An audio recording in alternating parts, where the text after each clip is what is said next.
Before we get to this amazing interview, I'd like to take a moment to say that this epic chat you're about to hear wouldn't be possible without the collaborative efforts with the amazing people at Geek Network. Geek Network is a multimedia suite of all things nerdy, and you should check out geek-network.com to get your fix. But remember, always geek responsibly.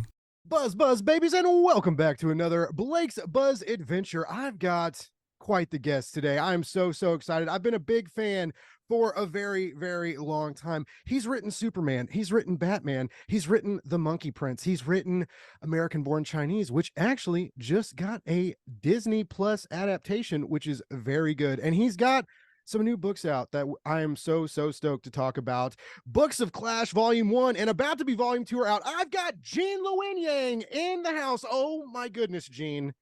Are you Thank as you, good Blake. today That as was I awesome. am? What a great intro. What a pro, man. That was awesome. Thank you so much. I've been practicing it for days. No, I'm like I said, I'm a huge fan of what you do, and not only are you just a great storyteller, but you're very adaptable, and you're very good at universalizing your audience, bringing them into kind of different narratives, because you have like a plethora of different kinds of stories and comics and graphic novels you write. Is that ever tricky when you have, some of your own babies, some other, like writing DC properties or writing like, the Clash properties, when you're playing around in all these worlds, is it hard to like orient yourself and get into the vibe, or is that just, are you just like awesome like that? I mean, I think writing is always hard. I think there's something really like soul wrenching about writing, and I've told people that I think I like having written better than writing.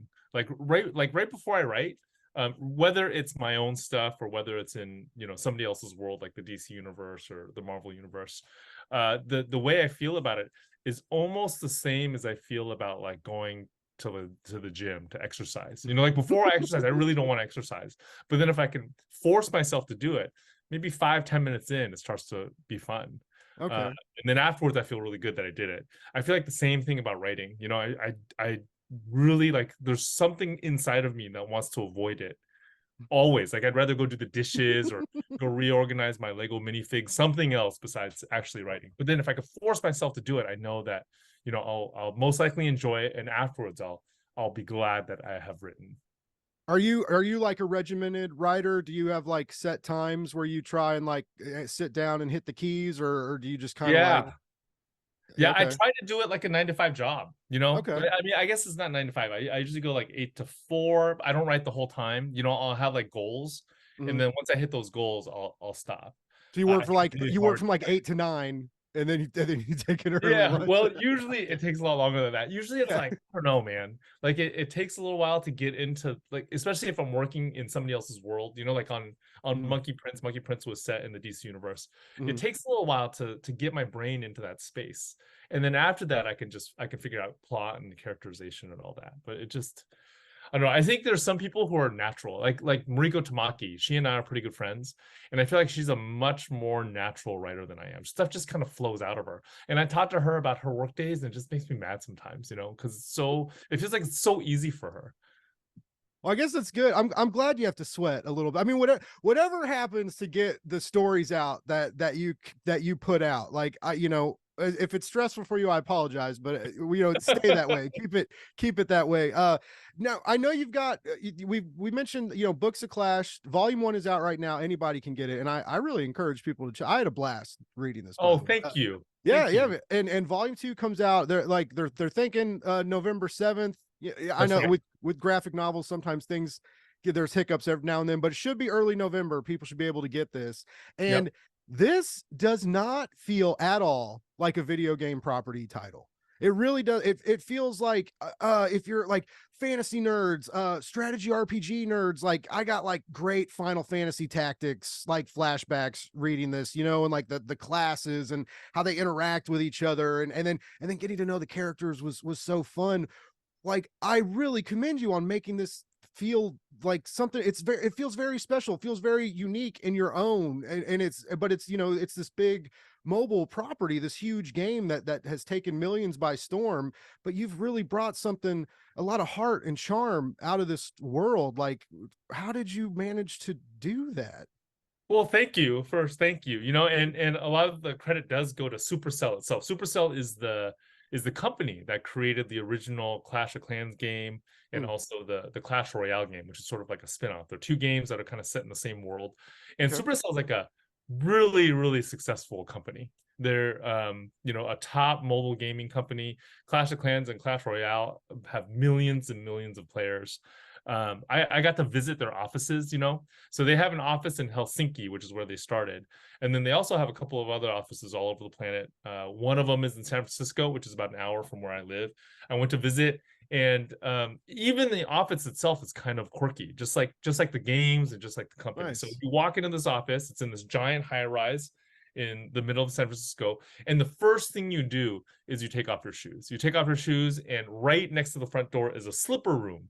And you go out and you get your guest slippers. And there's a no shoes policy in the entire office. You know, when you get hired by Supercell, they actually give you a slipper budget so you can buy like your favorite slippers to wear at work.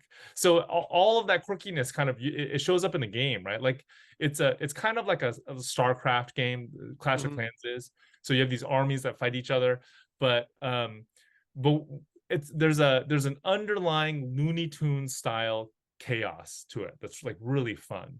I first found out about these games when my son, who's now 20, was around 10. He started playing it. He started playing it about 10 years ago. And then he got into a clan with his little sister, and they got into a clan with Mark Siegel's kids. Mark Siegel is my editor at Hmm. First Second Books. He's also one of the editors that works on Books of Clash. So that's when we first got interested in this property, and we've been trying to do Clash comics ever since. It Oh didn't come wow. together until pandemic. So it was like, I don't know, close to a decade before we were able to do it. And Supercell, when we were working on these books, they were the ones that really insisted on it feeling distinctive from the game. Like the characters are all there, right? All the characters are there, the world is there, the colors are there. Les McLean and Allison Acton, the two artists on the book, they were able to capture a lot of that fun energy from the game in the book. But then Supercell was like, we want this to feel like not necessarily an offshoot of the game, but like its own thing. So Okay. it really, a lot of it really is because of them, right? That's what they wanted. That's so cool. I was wondering if like if they had to like court you and send you gift baskets, because you're a busy guy and your name has a huge ring to it in the comic industry, right? And so I was curious as to how you landed that gig, but that's I it makes more sense now because the passion and the fun while reading this, like if you and your family have spent a decade in this world already, like you can feel that in the narrative. It really you can just tell like you're having a good time with your creatives, and the art is so gorgeous. I'm It loving this is, art right? The team, art is great. and they're bouncing the two artists. They're alternating, right? So you guys can pop these books out a little faster than Yeah. normal. We'll be alternating out artists, but I think the first and second volumes are both by Les and Allison. Okay. Yeah. Yeah, it's a beautiful book. It's super fun, and I really love, from what I've read. I haven't read everything from you, but I'm trying, and I'm getting there, and I will get there. I promise. But I appreciate that, Blake. Thank you, man. you're so welcome. But a lot of you deal with a lot of identity issues, and a lot of like identity in regards to like race and culture and stuff, like, and the social spheres that we find ourselves mixed up in. And I love that you brought that into these books of Clash, like the notion of like all the characters looking the same until you start getting to know them, and like when Terry's able to like pick out their differences and see them for like the individuals they are, and how like some of the groups fight together with like mixed units, and they're not all just separate and strategically placed, and like that kind of chaos sings to Terry.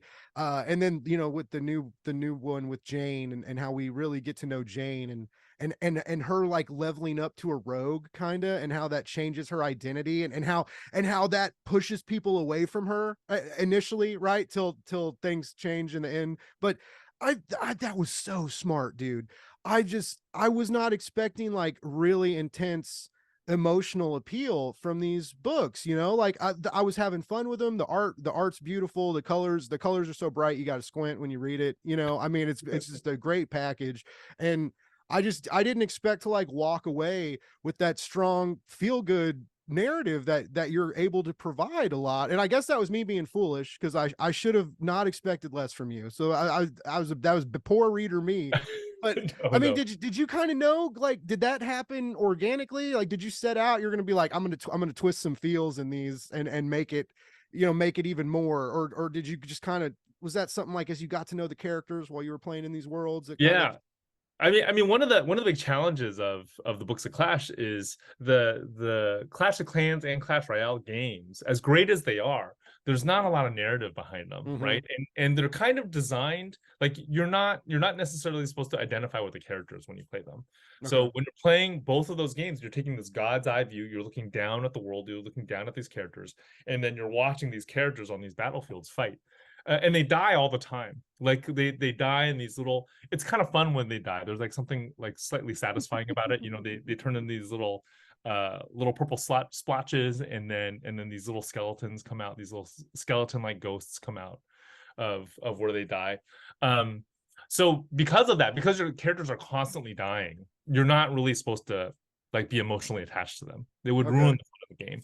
But that doesn't work for a graphic novel. Like with a graphic novel, you can't really spend the entire story in this like God's eye view. You really have to come down to the level of the characters. You have to get to know them. You have to get to know them as individuals. So when you're looking at them from up top, all the barbarians look alike, all the hog riders look alike, all the archers look alike. One of the big tasks of that first volume is, you know, as we bring the reader down, we want the readers to get to know the characters as individuals. So that's kind of what happens to Terry, the main character. We kind of want what happens to Terry to also happen for the reader. And I thought a lot about my years as a high school teacher for that. mm-hmm, I was a high school teacher for a very long time in Oakland. And at the beginning of every semester, there'd be this mass of teenagers that would come into my classroom, right? And they're just like a nameless group of teenagers. And then over the course of a semester, they would individualize to me. And by the end of the semester, I would know each of them. I would know, you know, I would obviously know their names, but I would also know their like personal quirks. I would know what part of the curriculum they had trouble with, what part they got really well. Sometimes I get to know them well enough to know like what their favorite video games were and that sort of thing. So I wanted that kind of process to happen for both Terry and the reader. And it was a lot of fun. It was a lot of fun to do. So a lot of those like you know, a lot of the themes that come out of that about identity, it really was it did come out of that transition from the God's eye view down to the character's level. that's so cool. Yeah, and it really makes them work. And it sounds like that's what the game company wanted. They wanted you to, you know, well, I mean, they obviously didn't want you to like pop out like a cookie cutter story, right? That's like you don't get Gene Luen Yang on a title and for him to just phone it in, right? But you know, it's just these are just really, like, I've never played the game honestly, and you know, I went in thinking it was like an all ages, you know, kind of fun thing. And then the more I got to know about the world, you know, a 38-year-old comic book fan and podcaster, I was like, I'm in it. Like, this is amazing. I'm having a blast. The page, like, you can't ask for easier turning pages, right? This is like, once you get into these books, you fly through them. They're quick, fun reads. You know, you leave feeling better. You leave feeling like you maybe know a little bit more about yourself than you didn't before. And as a reader, you know, I mean, what more can you ask for, right? All for what, $12.99, $14.99 or something, right? That's priceless. And I like books like this because, you know, so many people don't read anymore, and it's so sad. And you know, even especially kids, you know, you know, video games are amazing, and they look every day, they look more amazing. But you know, there's so many people that are like, well, reading's boring, I don't want to read, it's not fun, I want to Mm. play video games, I want to do something fun, right? And so I love these all ages narratives that can really pull audiences together from different genres and different age groups, and remind people that no, reading is actually a blast, it's super fun, and everyone should keep doing it. And also, please keep buying independent comic books, because good lord, we need you. But you know, it's it what do you ever like struggle with that? You've been writing for a long time now, so like, you've gone through when print was dying, right? And all the bookstores were closing, and then wasn't that long ago the indie comic scene had a lot of hiccups, and now there's this huge Kickstarter crowdfunding boom because everybody's scared to sign up with a publisher, and so there's been all these interesting trends in literature, you know, for the last couple decades, and you just keep doing your thing, and it keeps working for you. So is that the answer? Did I just answer my own It doesn't question? always work. It doesn't always work. Thank you for saying that. But it doesn't always work. I mean, that what you're talking about is actually an explicit goal of the Books of Clash, and it's something that Supercell, that the company, is behind. We really want to take some of those gamers and make them into readers. We want them Nice. to not just be fans of the game, but also be fans of the book. And we're hoping that, you know, if you're already a fan of the game, reading the book will help you appreciate the game even more. So Supercell, like when book one debuted, they actually had all these like little in-game items that would point to the book. You know, they had Terry there. You could actually include Terry in your army. They Oh, had these cool. skins so that you could make your castle in Clash Royale look like Rockus's head. Rockus is another character in the book. So it's awesome. It's awesome that people who make their living on video games are so invested in books. And it's because a lot of those people in that office were actually like comic book fans. You know, they actually read for fun, and they like it. But I know what you're talking about the different trends within the comic book industry. I got into comics in the 90s, and back then, like, some of the younger folks don't remember this, but back then, like, comics was not in a good place. Marvel Comics is not what it is today. Back then, like, Marvel had just declared bankruptcy, and some people were expecting it to just disappear, you know. And if Marvel had disappeared, it would have taken like most of the comic book stores in America with it. So it was a really bleak time. And I would say, like, at least during my whole like collecting career, I've been collecting since I was in the 5th grade. That moment, you know, when Marvel had declared bankruptcy, that's probably the darkest. So that's when I got in, and I just wasn't expecting to make a full-time living at comics because of that, because things were so bleak. But what I realized is that, you know, comics is kind of driven by people's love. It's not like, if you want to make money, you don't get into comics. You go do something, you go like be a banker or something, right? You don't get into comics. Yeah. And because it's driven by people's love, I just don't think it's ever going to go away. It'll go through these dark times and stuff, but the love will always make it survive, you know. Dude, I love that so much. So my podcast, my like the saying for my show is love more, hate less, read comics. So the whole There you go. the whole love and comics thing is really sings true to me. And again, it's so people that are familiar with you, or if you're not familiar with Gene, ladies and gentlemen, change that right now. Like, go buy anything. You can get on Hoopla, you can get on the apps, you can go to a comic book store, you can find Gene anywhere.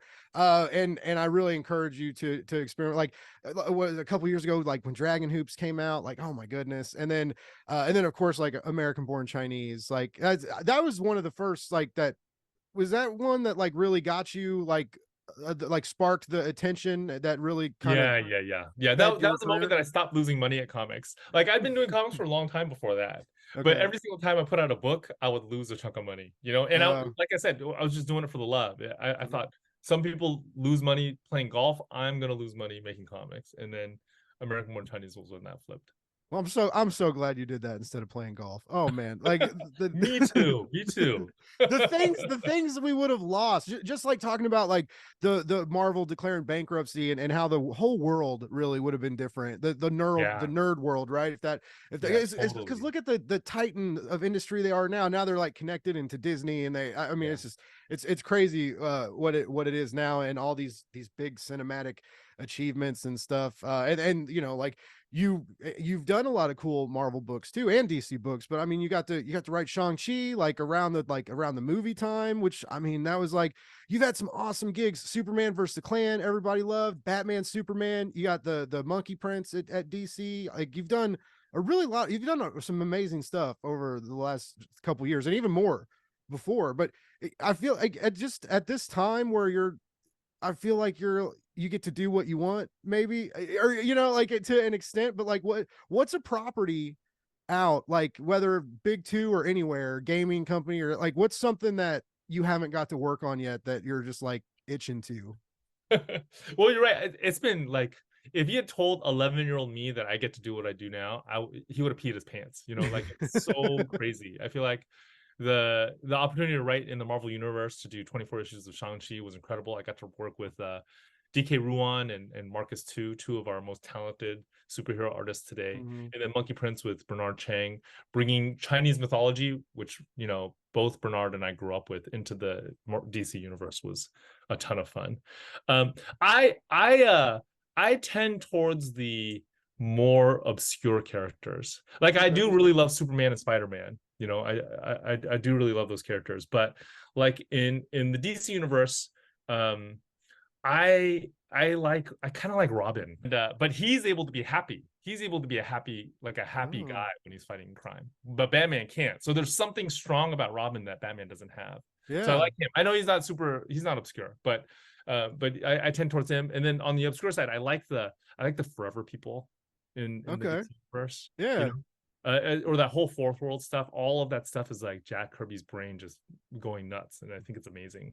And then on the Marvel side, I do like Nightcrawler. He's not that obscure, but I also love Frogman. You know Frogman? Yeah. Yeah, I Yeah. love Frogman. Yeah, he might be my favorite Marvel character. Um, if you ever do a Frogman mini or so, oh, but I think the whole world would just leap, pun intended, right now. Just like, I think there are a lot of like uh like Frogman fans out there, you know, yeah, more than I think Marvel would be surprised to find out how many Frogman fans there are. right. Like with like all the new Kite Man fans now after like the Yeah, Harley that's Quinn right. animated, you know, and it's Yeah, like Kite Man, man. Kite Man blew up. So yeah, like Marvel, if you're out there listening, Gene, give Gene a Frogman. He doesn't have enough stuff to do. He needs more work.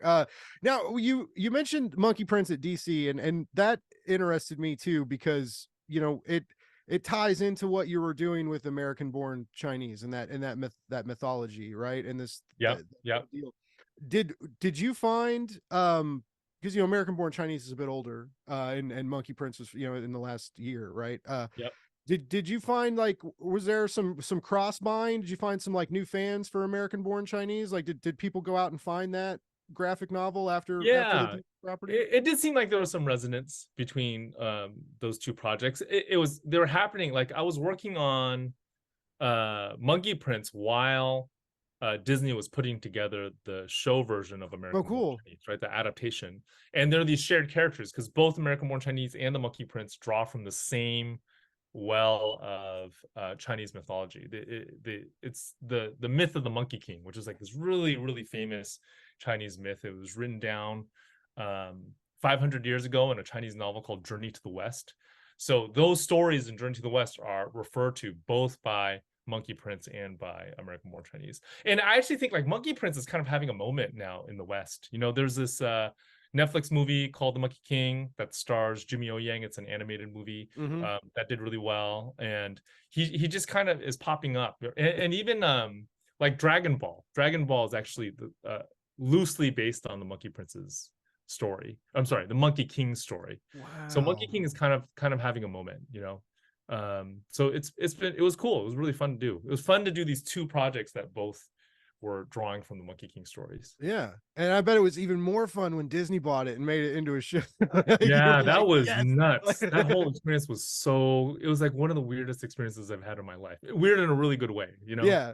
Well, because Yeah. things get optioned a lot, right? But you know, when things get optioned, it's cool. But then when like the balls really start rolling and the gear, and then people start getting hired, and then scripts get produced, and then you come on for consult, and yeah, and then actors get hired, right? And then Yeah, when yeah. everything comes together, and you're like, oh my, they're making it. It's really going to happen. Yeah, And yeah, then yeah. and now it's there. Now you can log on to Disney and watch it, and again, like it was a little bit, it's a little different than what you Yeah, had it's pretty originally different. It is produced, pretty different. Yeah. but By, it by does. design. Yeah, Yeah. your graphic novel almost feels like an introduction to the following story that American Born Chinese the series puts out. Yeah. So it doesn't, you know, it doesn't really feel like, because I've seen that before where they take a property and they're like, really, we just want the name, right? Or so, you know, and we're gonna Yeah. change everything.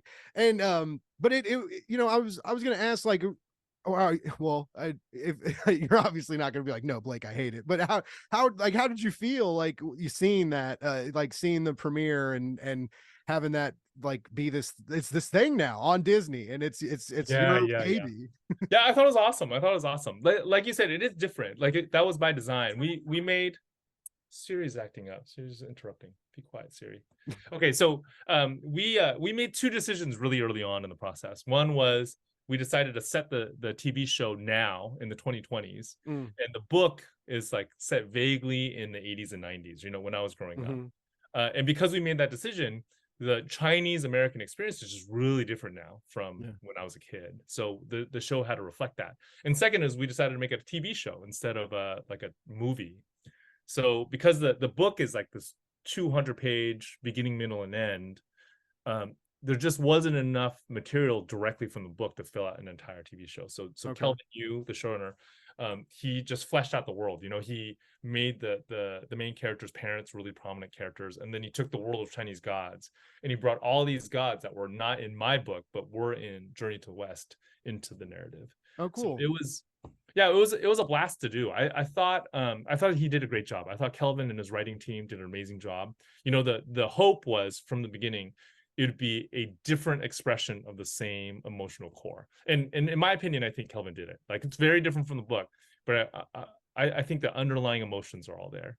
Yeah, that heart and charm that I mentioned that I find in a lot of your work, I didn't think got lost at all. That's like awesome. it's still like a very feel good, very and like for older audiences, like it just reminds you of like that like in both invigorating and terrifying like ignorance of youth, right? Where it's you never really have like all the answers, but it's kind of great. And then when you get older, you kind of lose that because you're like, I have to have all the answers or I'm a failure. And it's just, you know, it's that kind of interplay of emotions I really like.